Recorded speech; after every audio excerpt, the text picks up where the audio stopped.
Well, good midday, good midday, good midday, good wonderful midday to you, one and all. Again, a glorious day, a fabulous day, sunshine of an unbelievable magnitude. God is just showing himself mighty and powerful and trustworthy. And so, for that, we bless his holy name. So, we want to thank you, one and all, for being here with us on today. And we pray that as we engage in this moment, that your power and your presence would become so unbelievable that when you leave, you'll be better than when you came. So, good midday, Go and Christine. Thank y'all so much for being here on today. It's a wonderful day. Vernice Raymond, bless you. Good midday to you, Chaplain Hearns. Jalisa, good midday to you. Tamika, good midday. You beat your mother. Don't tell her I said that. And so we're grateful. We know we're kind of split up today because people are coming here to the church to help us so that we can get some things moved. Have not heard yet from the contractors, but it is within his desire that we begin the work on next week. Okay. Cora, Kathy, Sharon, bless you. Good midday to you, one and all. And so, Elder James, bless you for being here, my friend. Good midday to you. And we are thankful. So, I'm going to be on here long enough. Nisi, bless you. Thank you. Thank you. Thank you for sharing with us on today. And so, with that being said, we just look so forward to such a powerful opportunity for us to share with you. So please share, please share, please share. Linda, thank you. Thank you for being here. We appreciate you, Minister Faye. Thank you so much for being here. Um, Thank you so much, Nisi, for sharing with us that everything is running and operating as it should. And so we're thankful. God, please share, please share, please share. Yeah, she beat you. She called you on the phone. Oh, that was a strategic move, in case you didn't know that, Barbara. Bless you. And so we're grateful. Like I said, some people will not be on today because they're downstairs. They're downstairs in the basement of the church, and we're taking pictures and things off the wall so that when these contractors come through here, you told her to, I see, says the blind man. And in the midst of your daughter encouraging you, she still beat you. I had to say that. I'm sorry. I couldn't help myself. Timothy, thank you so much. Bless you for being here. Please share, please share, please share. Um, and so we are just thankful to God for what he is doing and how he is doing it and all the rest of that good stuff. So, again, thank you, thank you, thank you, thank you, thank you, thank you, thank you, thank you, one and all, for what you are doing. Lady Bowling, good midday to you. Thank you for being a part of this moment, Casper. We give God glory and praise for you sharing with us on today. And let's just see what the Lord does today. I'm anticipating um, some really powerful engagement. Glory. as we continue as we continue the issue of prayer. And remember, we were dealing with that Barbara and almost said Cincinnati, in Columbus. Thank you so much for being here with us today, and thank you, Minister Sarah.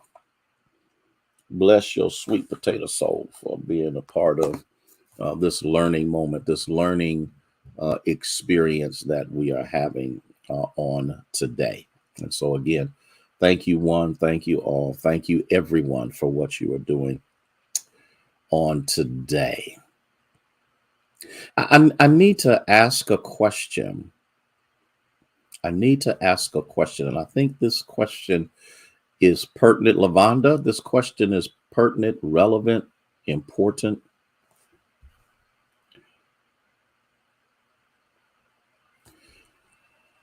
Elder Pamela Mansell, thank you for being here. Listen, my question is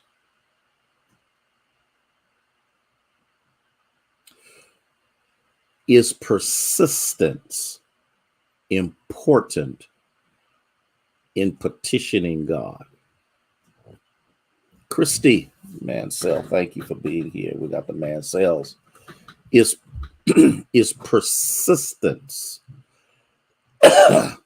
significantly important in seeking God?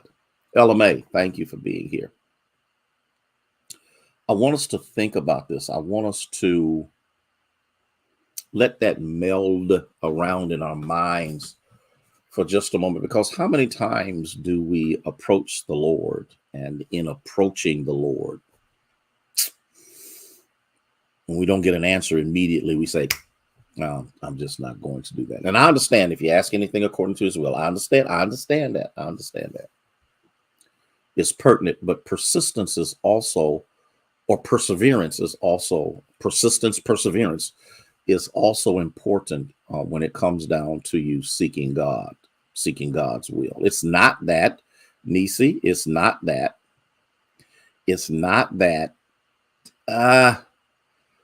God's deaf, dumb, blind, and stupid. It's not that God is not aware of your situation. It's not that at all. But here's what's important.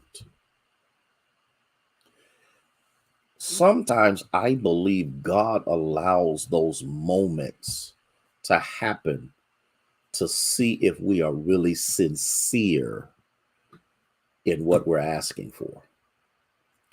Elder Clay Johnson, man, thank you for being here. Bless you for being here.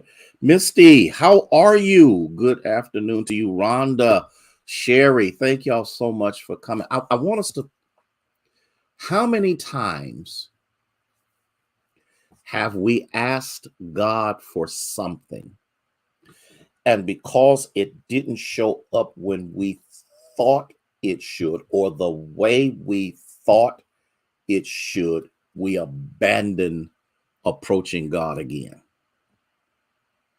We basically said, he didn't want to do it anyway.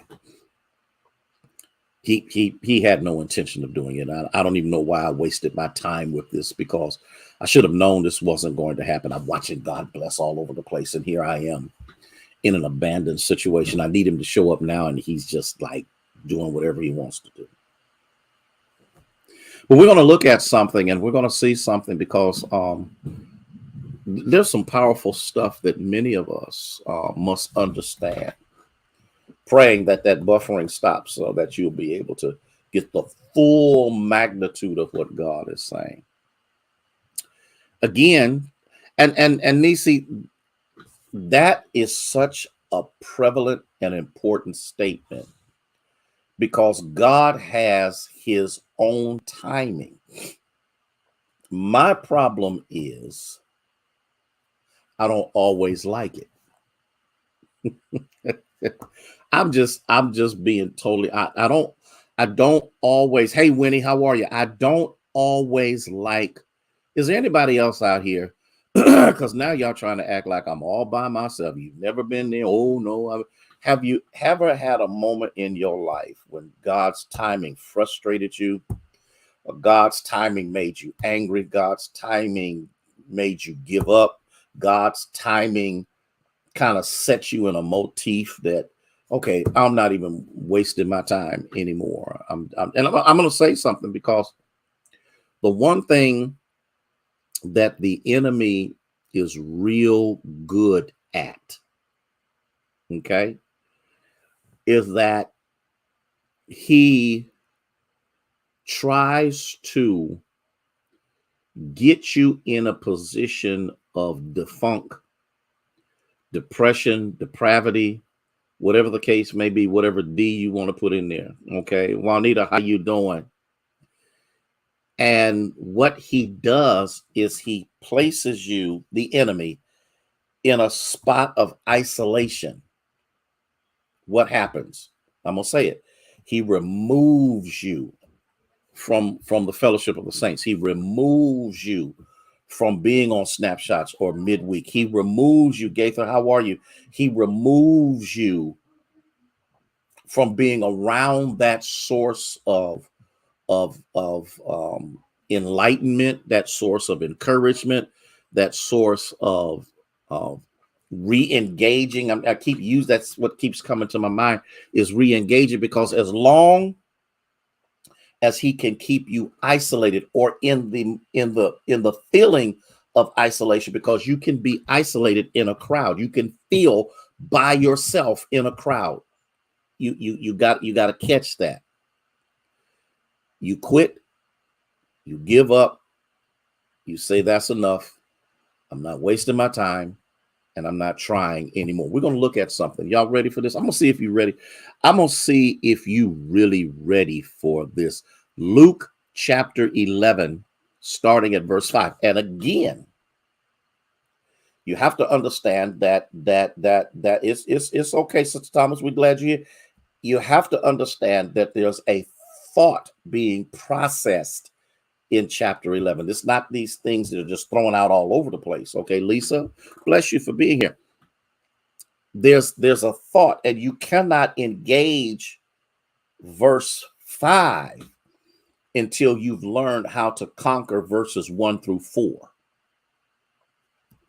And he says to them, which of you having a friend, the key word is friend, because a friend should have more empathy, sympathy than a stranger. Has a friend and go to him at midnight and say to him, friend, lend me 3 loaves, for a friend of mine has come to me on his journey and I have nothing to set before him. Now you've got to look at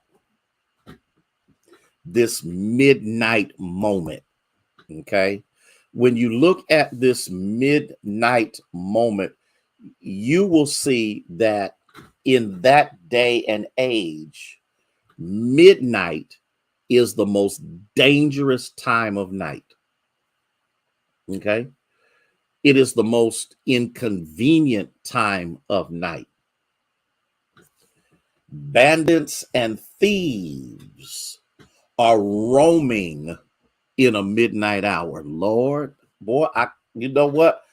I could run with that one. Okay. Because let me take my time with this. When does the enemy mess with you most? It's normally not during the day, but it's at night. Look at what it says. At midnight, a dangerous time. Why? Thieves and bandits are out at midnight. And if you are traveling during that particular period of time, you now can become a victim of that midnight moment. Good midday to you, Carletta.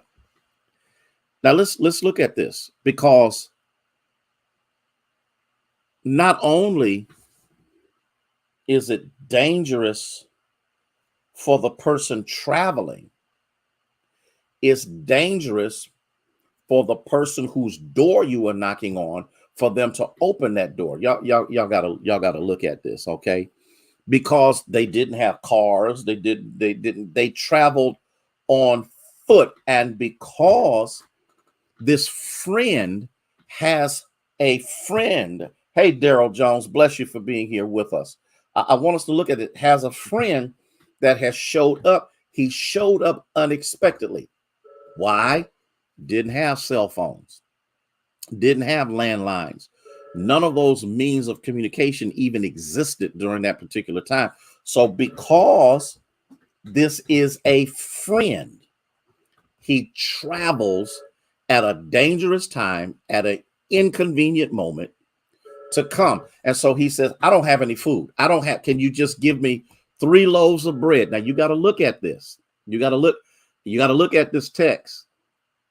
This friend is assured that his friend has something to offer. Lord have mercy. Okay. Y'all got to catch this. See, I can't get something from somebody who has nothing. But because of who this friend is, he recognizes that he is in abundance. And so if there's any place I can go to get something, it has to be from somebody who's got something. Now, that's another point. Let me see how much time I got. That's another point that we have to look at. Why do you keep going to people who have nothing to offer, thinking you're going to get something from them? And let me deal with that for just a moment. I'm not necessarily talking about food or money. I'm talking about encouragement. I'm talking about enlightenment. I'm talking about strength. I'm talking about, why do you keep going to depressed people and you're trying not to be depressed? Why are you going, Gail, to people who are crazy and you're trying to deal with your own psychotic moments? Why do we continue to seek out people who are worse off than us to help us in a worse moment?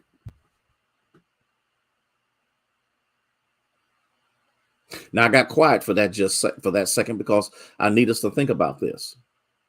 If I need gas in my car, I need to go to a gas station that has gas. If I need food in my house, I need to go to a grocery store that has food. The other day, there's a Dollar General down the street from where I live.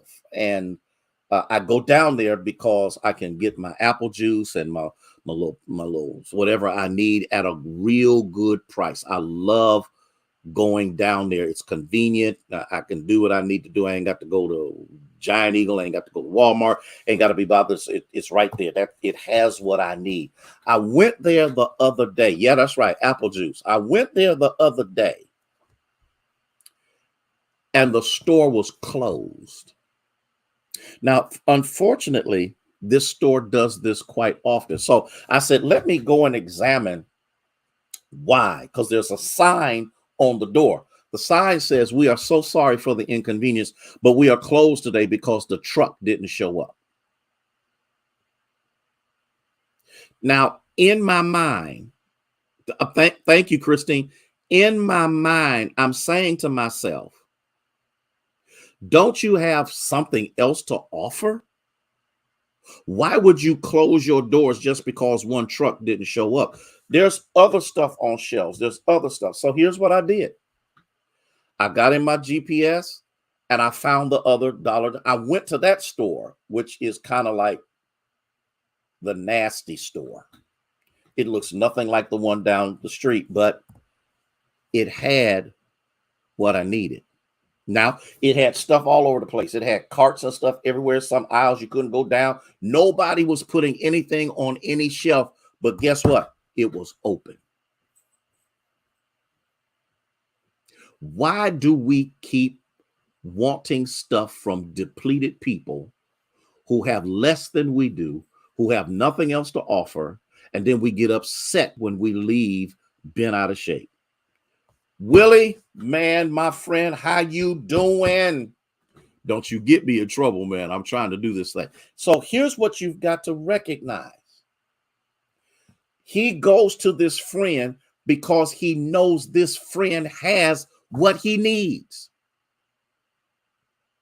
And he turns around and he knocks on the door. He said, "Why are you troubling me now? The door is shut. My children are here in bed. I can't get up to be bothered with you."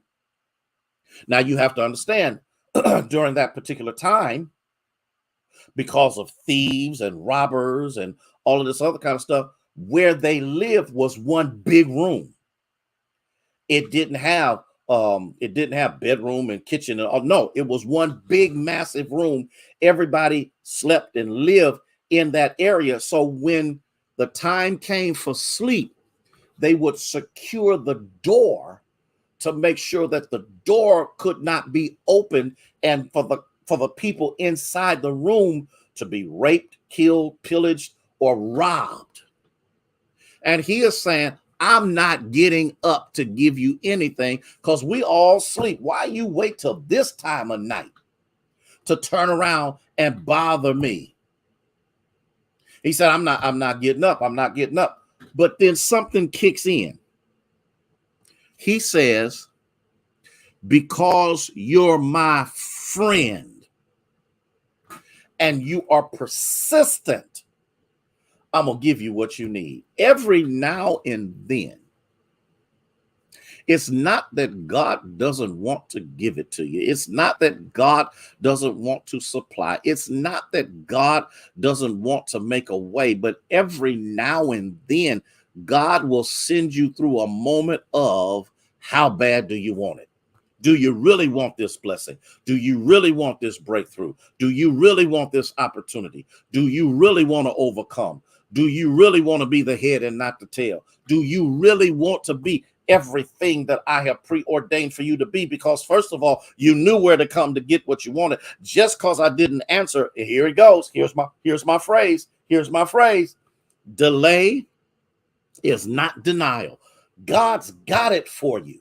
And the Bible says, yet because of his persistence, he got up and gave him what he needed. He took the chance. He did what he needed to do to make sure. Now you got to catch this, to make sure that his friend had what he needed. And this friend was willing to take life into his own hands to take back to the friend that came to his house what he needed so that there would be food and something for them to eat. I'm telling you, we serve a God that will meet us at the point of our need. We serve a God who will provide for us. We serve a God who will never abandon us. We serve a God who is a friend, a confidant, and everything that we need. But every now and then, he wants to know, how bad do you want it? Do you really want it? Are you really sincere in approaching me? And the thing that's so amazing about God, I'm going to see if you're ready for this. I've never had a moment that I've walked away from God empty-handed.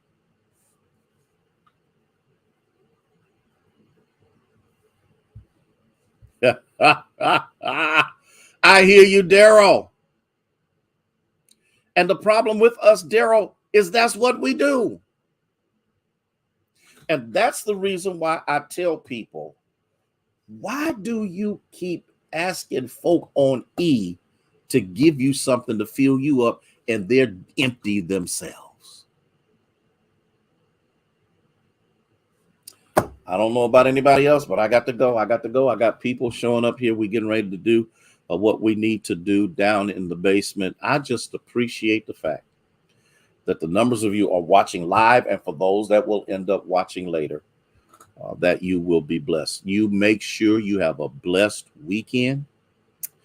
You make sure that you keep the Lord as your focus, and you quit messing around with foolish people who ain't got nothing to offer. They're going to talk about you. They're going to say you better than them. Who do you think you are? You have to tell them, I'm a child of God. I'm a child of the King, and I refuse to diminish who I am for what you're not. No, church is not going to be outside this Sunday. It's too cold. I can't have them out here in 55-degree weather. I wish I could, but I can't. It doesn't warm up until 1, 2, 3 o'clock in the afternoon. I'm just not. So we're going to be inside. We're going to be inside. Pray, because this is the last day of summer. Okay. And we're going to be going into cooler and colder weather. But this is just the way it is. Pray for the folk that are coming, the ones that are here, the ones that will be showing up, so that we can here's where I'm at. I ain't trying to get it all done. I'm just trying to get enough done. I look forward to seeing y'all. Spread the word. We are going to be inside, and we're going to lift up the name of the Lord. Listen, don't forget that it is the church anniversary. And I haven't talked about it. I asked each member, each household, to give $100 toward church anniversary. Listen, don't sweat it. Don't get bent out of shape. Don't get towed up. Don't get mad. If you have it, fine. You want to give it, fine. You don't want to give it, fine. You want to give more, fine. That's where I'm at with that. But we're trying to get stuff together. Yeah, and here's Barbara, I'm glad you mentioned this. Here's something that I've got to wrestle with, that I've got to, it doesn't, you're okay. Whatever Sunday you paid it on, Christine, it is fine. It don't even worry about it.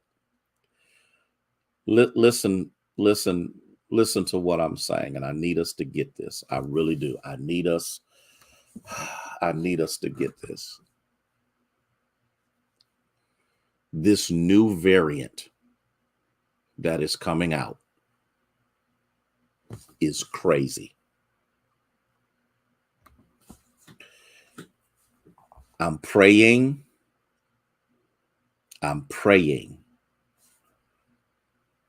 because we've already had outbreaks in our church, including me. I'm praying that we get these boosters that are available now. I'm praying that we kind of let go of some of that stuff about not trusting the government. We got two schools of thought. We actually got three schools of thought. One says I ain't doing it because the government can't tell me what to do. That's another group of people of another hue. Then we got another group of a darker hue who says, well, I can't trust the government because they've done terrible things, and they always throw up the Tuskegee Institute experiment, which isn't even relevant. And then you got the third group that says, I'm going to do what I need to do because I want to stay well and I want to stay alive. Listen to me. Hospitalizations are rising, and so are death by COVID. And I told you this 3 years ago, that through all of the resources that are available to me, COVID is never leaving this planet.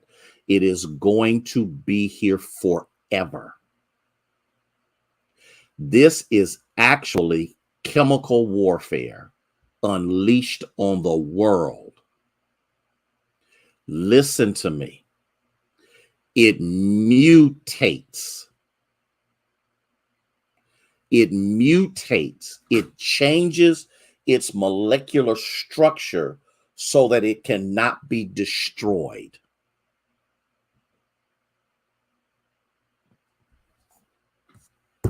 $600 deaths a day from COVID.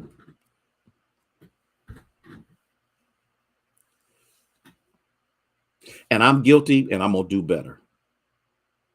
When I'm outside, I don't put a mask on. When I'm inside, depends on where I am. But I got to stop. Because I can't tell you to do something, and I'm not doing it myself. RSV, Gail, RSV, if you're 60 years of age, RSV attacks your lungs.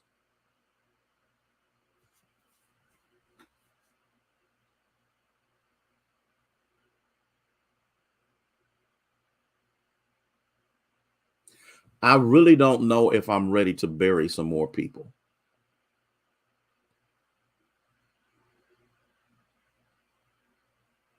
You don't understand the mental stress that I have had to endure since COVID.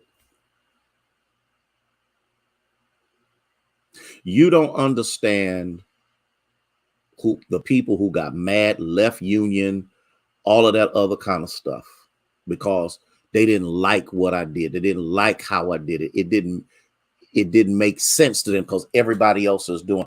I'm not responsible for everybody else. I'm responsible for 528 Lincoln Avenue. I'm responsible for the Eastern District. I'm responsible for OBSC. Not to the same extent as union, but I have responsibilities.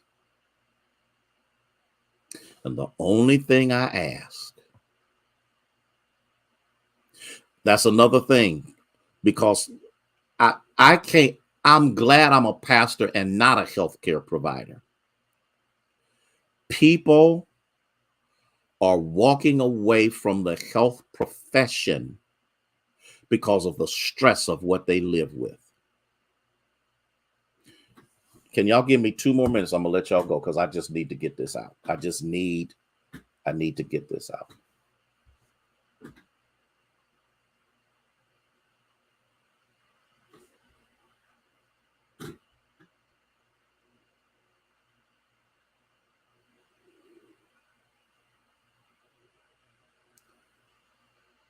As African Americans, we are already at a disadvantage. We don't have appropriate health care. We don't trust doctors, and we don't trust medicine. Disproportionately, we have died at an unbelievable rate. Or here's another piece that you got to get. We to this day don't know the long-term effects of COVID. I still struggle with COVID fatigue. I got about another month to go before that will let up. I have members who have it permanently. I have members who have told me they are at work, and the next thing you know, they are so tired and fatigued, they got to go home, sit down, or get into bed. I'm telling you right now, Lisa, and we don't listen. And I know God will make a way. I got that. I know God is a healer. I got that. But he's also a God that through medical technology and through vaccines can keep us alive, to keep us well, to keep us healthy. I wish, listen, my healthcare providers who are on here, am I telling the truth or am I not? I know y'all are on here. Am I telling the truth? Because I don't watch the news for this. I read. And there's a lot of stuff that's out here that is false and propaganda, where the real news is in reading.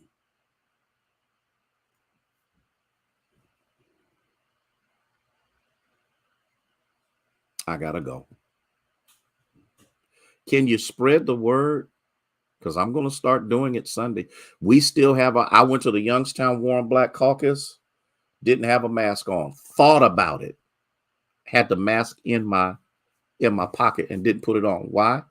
When I saw Lynn Phillips with her mask on, I said to myself, that's saying something to me. That if the funeral directors, every director from Black's Funeral Home had their masks on, they know something I don't know.